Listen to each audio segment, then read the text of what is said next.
Ghana has just celebrated the 61st independence anniversary. Out of all the great names significant to our country's history, Kwame Nkrumah will forever stand out. Today in 2018, we look back at Nkrumah's past statements and predictions on Ghana and Africa, and we see that many of the things he spoke about still hold true today, some 50 years later. Number 1.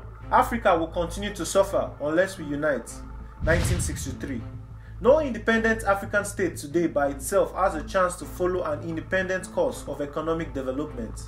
This position will not change unless we have unified policy working at the continental level.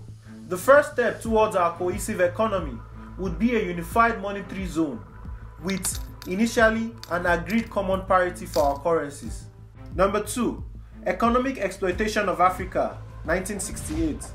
Almost everywhere, behind the smoke screens, the social and economic situation is unhealthy, and particularly in the second-class capitalist states.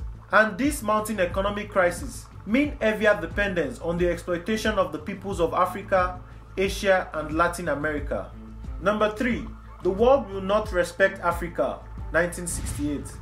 Psychological attacks on Africa are made through the agency of broadcasting stations like the BBC, Voice of Germany, and above all, Voice of America, which pursues its brainwashing mission through newsreels, interviews, and other informative programs at all hours of the day and night, on all wavelengths and in many languages, including special English. Number 4. How poor leadership will make Ghana poor. 1957.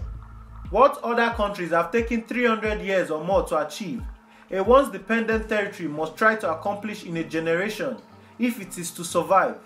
Unless it is, as it were, jet propelled, it will lag behind and thus risk everything for which it has fought. Number 5. Ghana begging for international aid. 1963. Unless we do this by our concerted efforts, within the framework of our combined planning, we shall not progress at the tempo demanded by today's events and the mood of our people. The symptoms of our troubles will grow, and the troubles themselves become chronic. Can we say Nkrumah was truly the prophet of Ghana and Africa?